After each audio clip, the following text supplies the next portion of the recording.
What's going on, guys? Welcome back to another Resident Evil Resistance video. Now, I'm going to try my best to keep this video under 15 minutes and try my best to speed run through everything I want to talk about. Not going to talk about too much, but I do want to talk about the upcoming patch for RE Resistance, what day I do think it will release on, and I do want to talk about a couple statistics / demographics for RE Resistance. So we will look at on the RE website for those.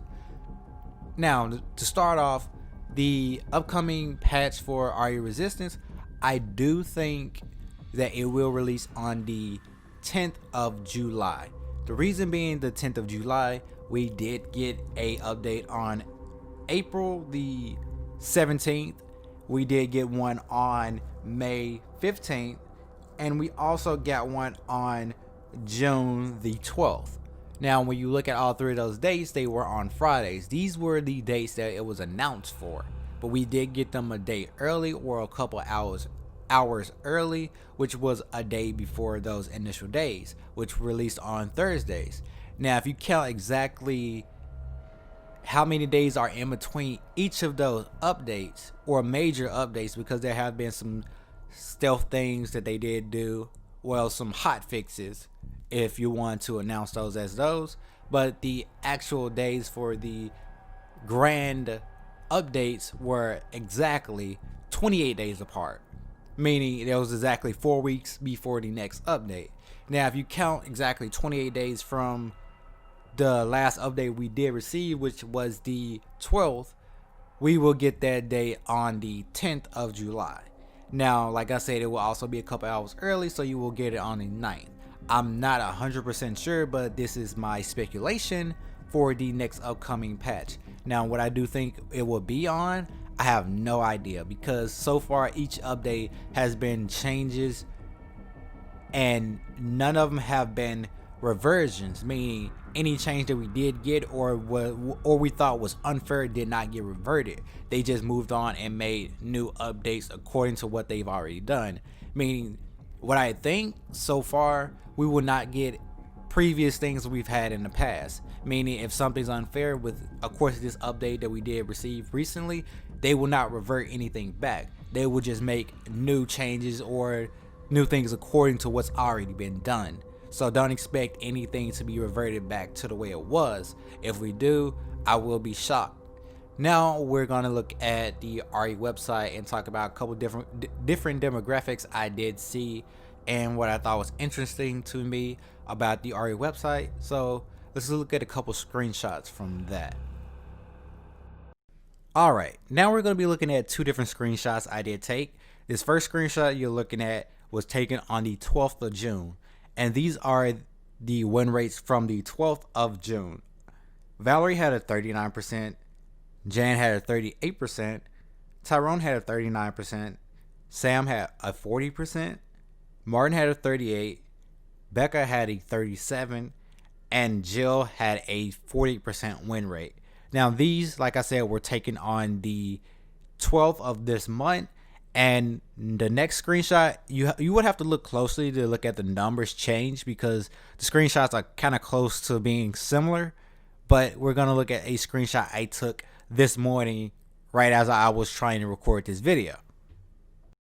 So like I said, this screenshot was taken today right as I was recording this, and we're going to talk about the win rates overall a week later from the update.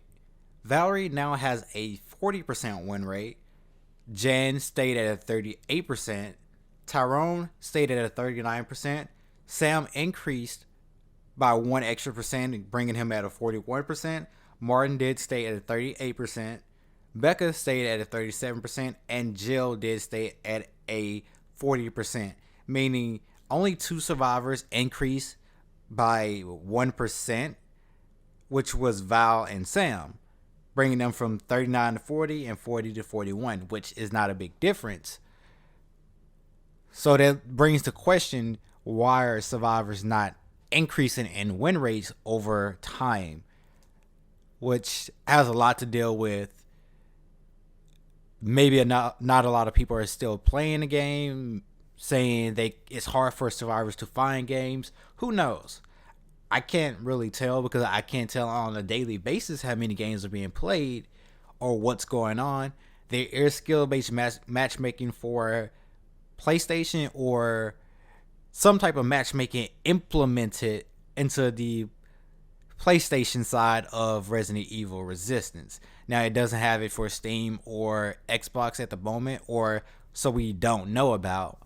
But so far, there is some type of matchmaking for PlayStation. Now, with that being said, we're going to move on to the Mastermind side of things, and we're going to do the exact same thing we did with the Survivor. It's really not too much to talk about when it came to Survivor, but they really didn't increase or decrease that much. Relatively, most of them stayed the same when it came to win rate.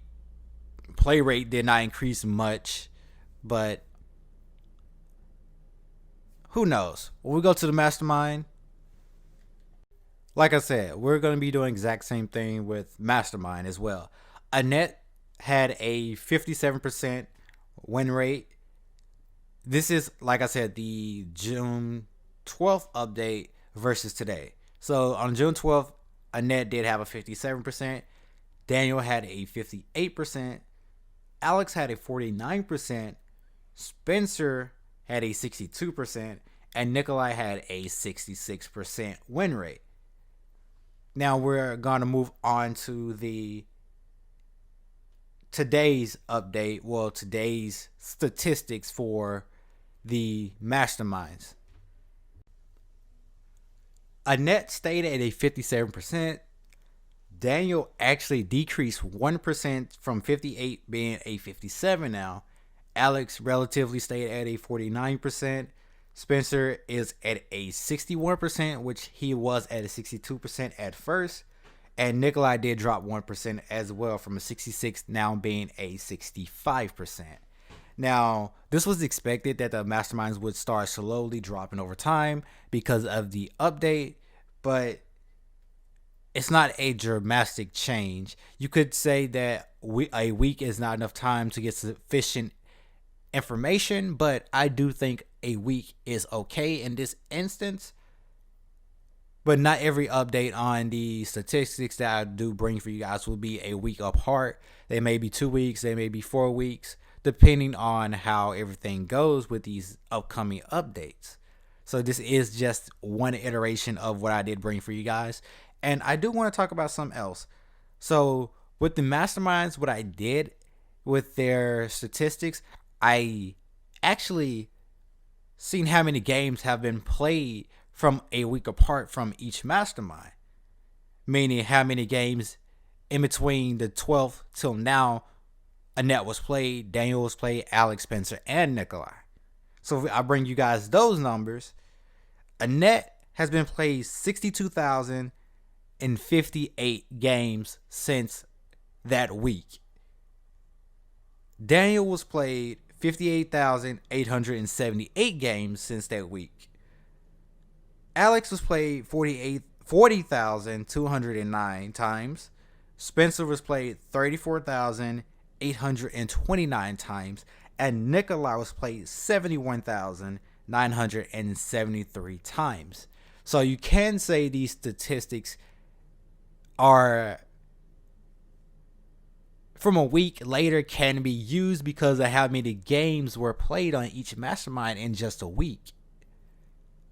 So that begs the question, if all these games are being played,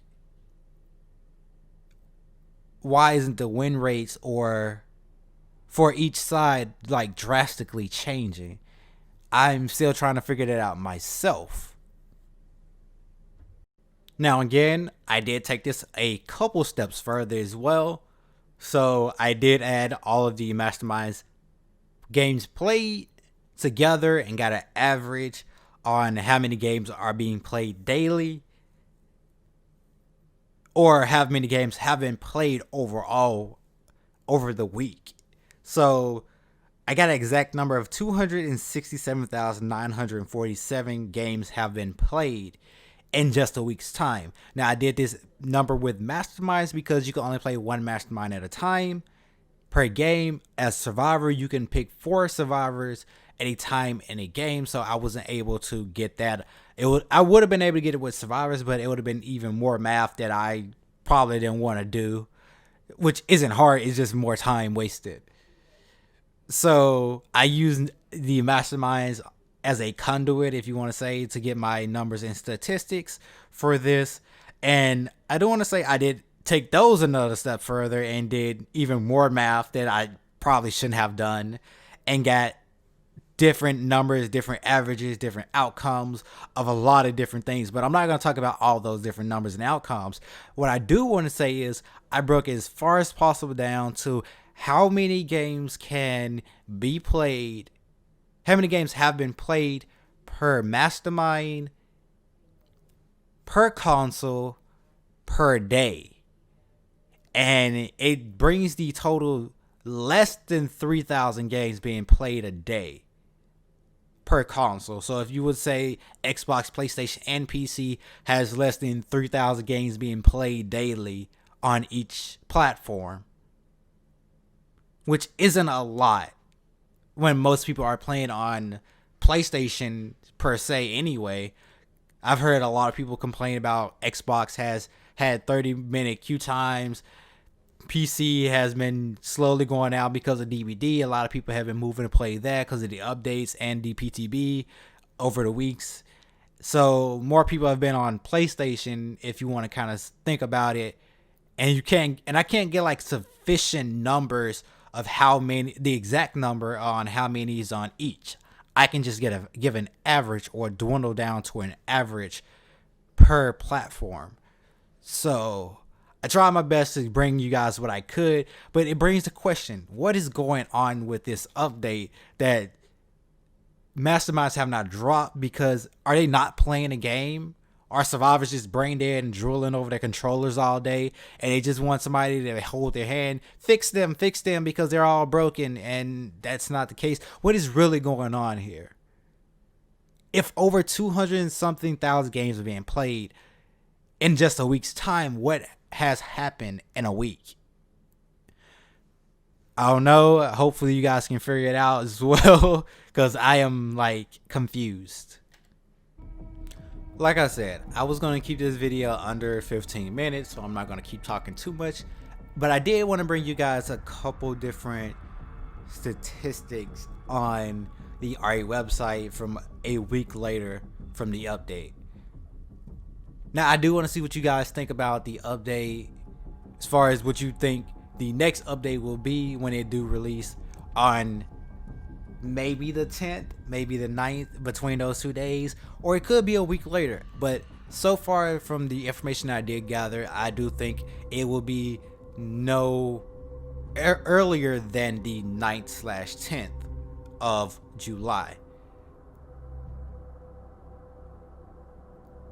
I do have other stuff coming up, so if you guys want to watch me do any other videos, I have been live streaming Resistance a couple times because I do need to get the rest of the equipment.